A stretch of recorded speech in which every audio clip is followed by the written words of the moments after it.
Hi అండి, నమస్తే. Welcome to Bhaktanidhi. ఈరోజు ఈ వీడియోలో ఈ 2025వ సంవత్సరంలో మహాశివరాత్రి ఎప్పుడు వస్తుంది, ఏ తేదీన జరుపుకోవాలి, ఈ రోజున ముఖ్యంగా నిశిత సమయంలో పూజ చేస్తాం. నిశిత సమయం ఎప్పుడు, అలాగే ఈ రోజున 4 జాములలో ప్రత్యేకంగా పూజలు చేస్తాము. 4 జాముల పూజ టైమింగ్స్ ఎప్పుడు, అలాగే ఉపవాసం ఎప్పటి నుండి ఎప్పటి వరకు ఉండాలి, జాగరణ ఎప్పటి నుండి ఎప్పటి వరకు ఉండాలి, ఈరోజు ముఖ్యంగా పాటించవలసిన నియమాలు ఏంటి అన్న విషయాలన్నిటి గురించి క్లియర్గా ఈ వీడియోలో తెలుసుకుందాం.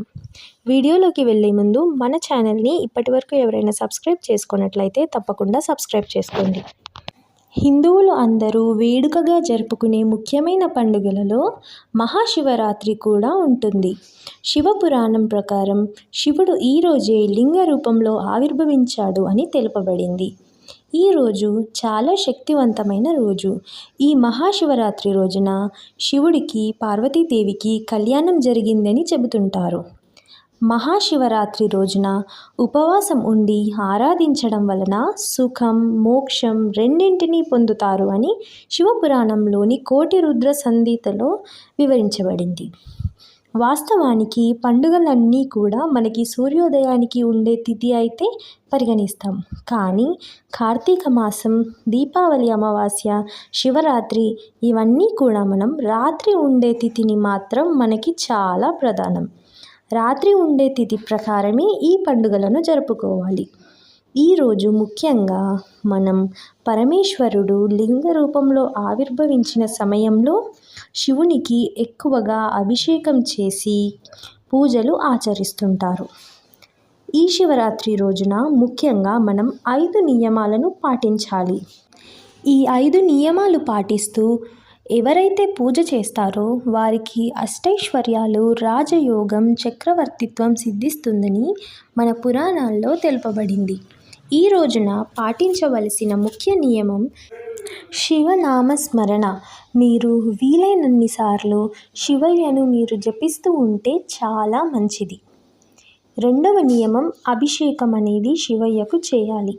కాసిన్ని నీళ్లు పోసినా ఆ శివయ్య చాలా పొంగిపోతాడట. కాబట్టి ఈరోజు శివుడికి అభిషేకం చేస్తే చాలా చాలా మంచిది. మూడవ నియమం ఉపవాసం. ఈరోజు ఉపవాసం ఉంటే చాలా మంచిది.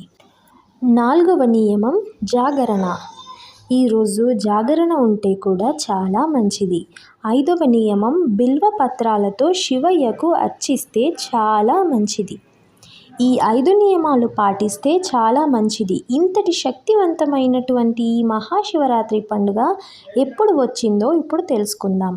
దానికన్నా ముందు చతుర్దశి తిథి ఎప్పుడు ఉందో తెలుసుకుందాం.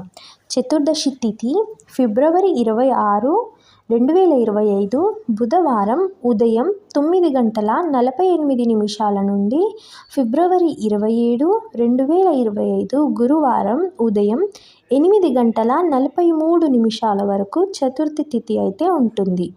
చెప్పాను కదండి, శివరాత్రి పండుగ ఏ రోజున అయితే చతుర్దశి తిథి రాత్రి సమయంలో ఉంటుందో ఆ రోజున శివరాత్రి పండుగను జరుపుకోవాలి. అంతేకాకుండా పరమశివుడు లింగ రూపంలో ఆవిర్భవించింది కూడా అర్ధరాత్రి సమయంలోనే. కాబట్టి ఈ 2025వ సంవత్సరంలో మహాశివరాత్రి పండుగ ఫిబ్రవరి 26 బుధవారం రోజున జరుపుకోవాలి. ఈరోజు నక్షత్రం శ్రవణ నక్షత్రం సాయంత్రం 4:39 వరకు, తదుపరి ధనిష్ట నక్షత్రం. ఈ మహాశివరాత్రి రోజున నిశిత సమయం అంటే లింగోద్భవం జరుగుతుంది కదా, అప్పుడు నిశిత సమయం ప్రారంభమవుతుంది. నిశిత పూజా సమయం ఫిబ్రవరి 26 బుధవారం అర్ధరాత్రి 12:09 నుండి 12:59 వరకు ఉంటుంది. ఈ సమయంలో మీరు శివునికి అభిషేకం చేసిన, బిల్వదళాలతో అర్చన చేసినా కూడా చాలా అంటే చాలా మంచిది. తప్పకుండా ఆ శివయ్య అనుగ్రహం మీకు కలుగుతుంది. ఈ మహాశివరాత్రి రోజున ప్రత్యేకంగా మనం 4 జాములలో పూజ ఆచరిస్తాం. ఆ 4 జాముల టైమింగ్స్ క్లియర్గా ఇప్పుడు తెలుసుకుందాం. శివరాత్రి రోజున మొదటి రోజు పూజ వచ్చేసి మనకి ఫిబ్రవరి 26 బుధవారం సాయంత్రం 6:19 నుండి 9:26 వరకు ఉంటుంది. రెండవ జాము సమయం ఫిబ్రవరి 26 సాయంత్రం 9:26 నుండి తెల్లవారుజామున 12:34 వరకు ఉంటుంది.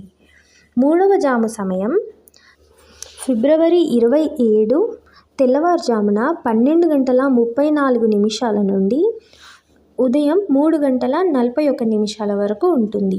నాలుగవ జాము సమయం ఫిబ్రవరి 27 గురువారం అర్ధరాత్రి 3:41 నుండి 6:41 వరకు ఉంటుంది.